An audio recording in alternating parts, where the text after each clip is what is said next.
You're listening to Soundside. I'm Libby Denkman. It's day 28 of the federal government shutdown, just a few days away from this becoming the longest running shutdown in U.S. history.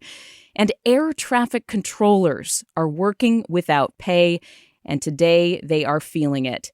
The nation's roughly 13,000 air traffic controllers today are getting their first $0 paycheck since the government shutdown began on October 1st.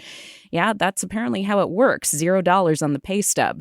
Some of them say they're considering side gigs like driving for Uber or DoorDash to make up for lost income. And thousands of flights have been delayed over the past few days because of controller absences. The shutdown is only the latest in a long list of frustrations bogging these workers down. Understaffing has been troubling the industry for years, including here in Washington state. Margaret Wallace is an assistant professor of aviation management at Florida Institute of Technology. She's here to help us understand the context of where air traffic controllers stand today. Professor Wallace, thanks very much for being here. Welcome. Thank you for having me. I appreciate it.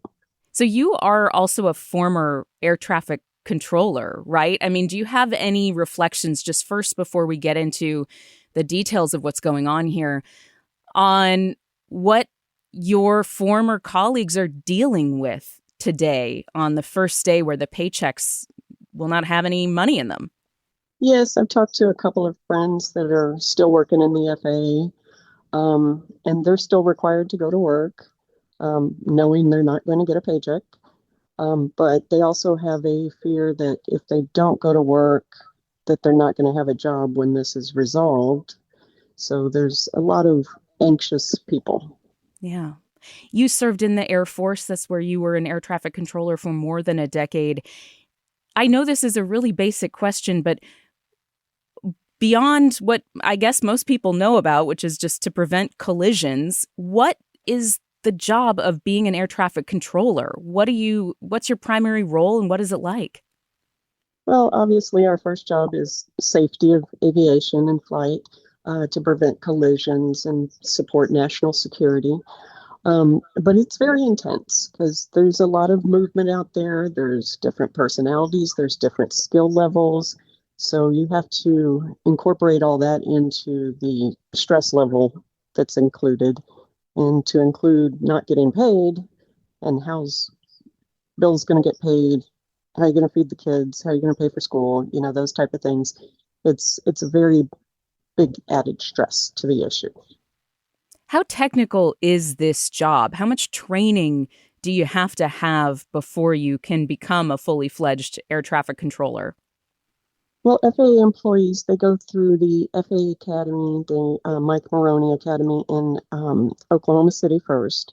And that's usually about 3 to 5 months just to give them the basic working knowledge of air traffic. They'll do simulations and things like that. If they get through that, then they go to their facility, and depending on how busy the facility is and other issues, it could take 2 to 5 years before they become what's called a certified professional controller, where they can work on their own. So all that training time, they're working with another person, which for the controllers, that adds another stress level because now they have to watch unqualified controller and get them up to speed while still maintaining the safety level. You've talked before about how staffing challenges have really been affecting this industry for a while now. Is it the training time? What's behind the staffing challenges that the air traffic control industry is seeing? Well, it started back in the 80s, when the controllers were all dismissed. And one of the problems is they have to retire by their 57th birthday. They have to be hired by their 31st birthday. And apparently, there's some type of government procedure that will not allow us to hire a new controller to train them until the position they're filling, that person has left the position. So that means person A leaves their position, and now we start hiring for that position. And it's going to take 2 to 5 years to make that person what we call a usable body, meaning they can work on their own. So there's always a delay, and they're trying new initiatives to help fill those gaps a little bit quicker. Obviously, with the shutdown, that's all put on hold. So we're just creating a bigger barrel to dunk ourselves in here. So, where do those rules stem from? Those are FAA rules. Do they need congressional action to change if we're going to make that more flexible? Or why so restrictive, especially the age and then the timing of when people can actually be hired and trained? Well, the age portion, they cut it off to 31 so that they can get time out of people because it does take so much time and cost and training.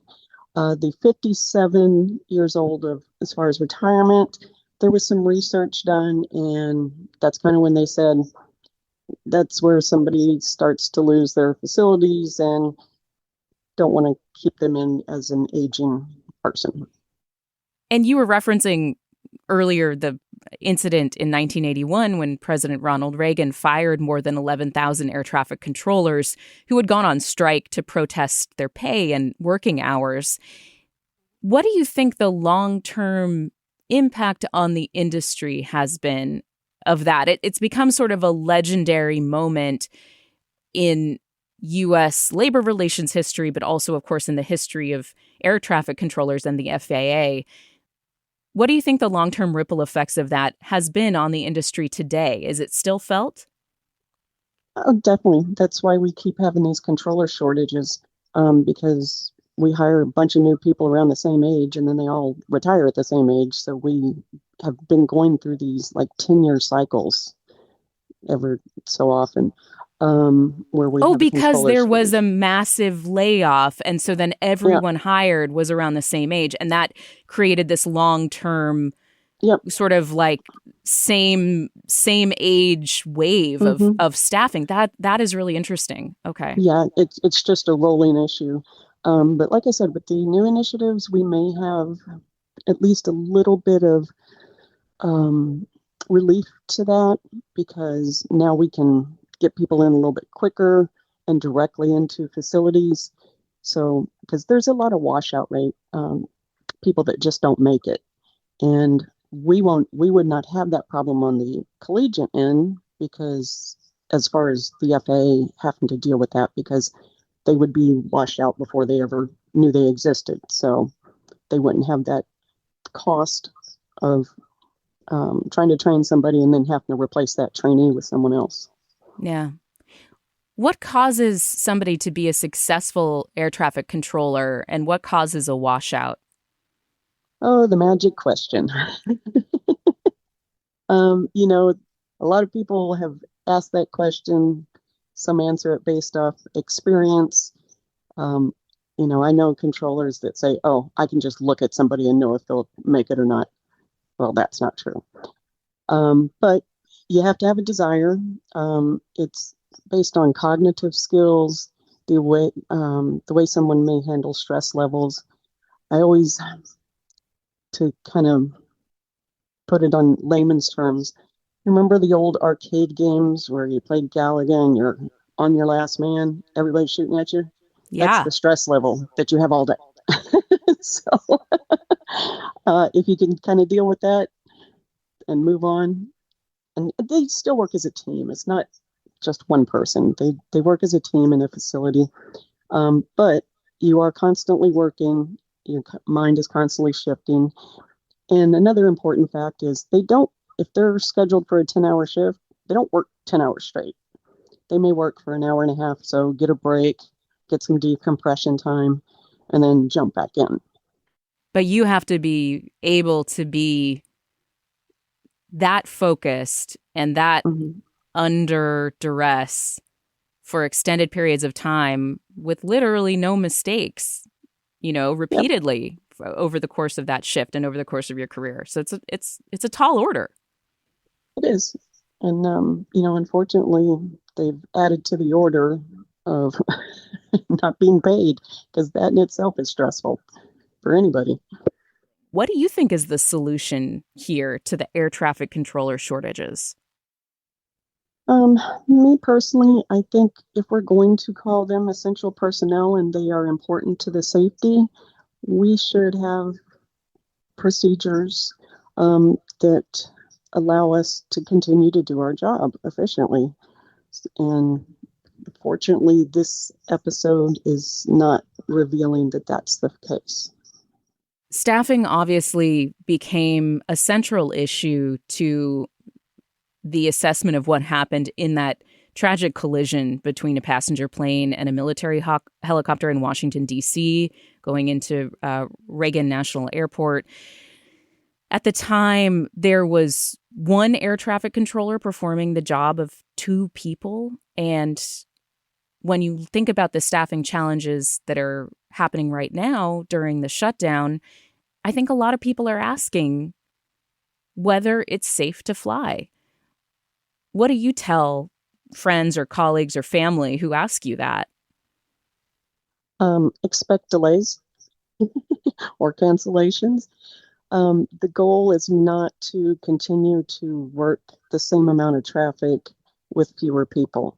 If necessary, it will be slowed down through the command center to make sure that it stays safe. Talking about flying, I got to fly back from Panama on Saturday, so I'm still flying. But I do know that there's a possibility that my movement could be a lot slower. So you're confident that they'll throttle traffic before there would be an incident where air traffic controllers are stretched too thin, basically? Yes. Is there anything else that you want to leave people with? I mean, earlier this year, you've talked about seeing more students enrolling to become air traffic controllers than when you started teaching at the Florida Institute of Technology in 2018. So is there a light at the end of this tunnel where maybe it's tough right now, but there has been a lot of attention on the staffing issues and you're seeing more students interested? I mean, what do you think the future holds? Oh, definitely.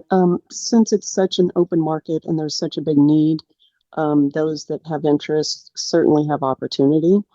The FAA has also started new programs that work with the colleges so that we do a lot of that training and then they kind of bypass the academy. So that's a different feeder route as opposed to having to put everybody through the academy because they only have so many resources as well. So this provides more opportunities for more people to include the FAA opportunity to find more people than they can actually put through the school. Margaret Wallace is an assistant professor of aviation management at Florida Institute of Technology and also a former air traffic controller with the United States Air Force. Thank you very much, Professor, for being here. Oh, I appreciate it. Thanks for listening to Soundside. By the way, this show is only possible because listeners support us. If you are able to give right now, check out the show notes for a link to donate. And don't forget, you can listen live on KUOW 94.9 FM Seattle at noon and 8 p.m. Monday through Thursday, or anytime online at KUOW.org.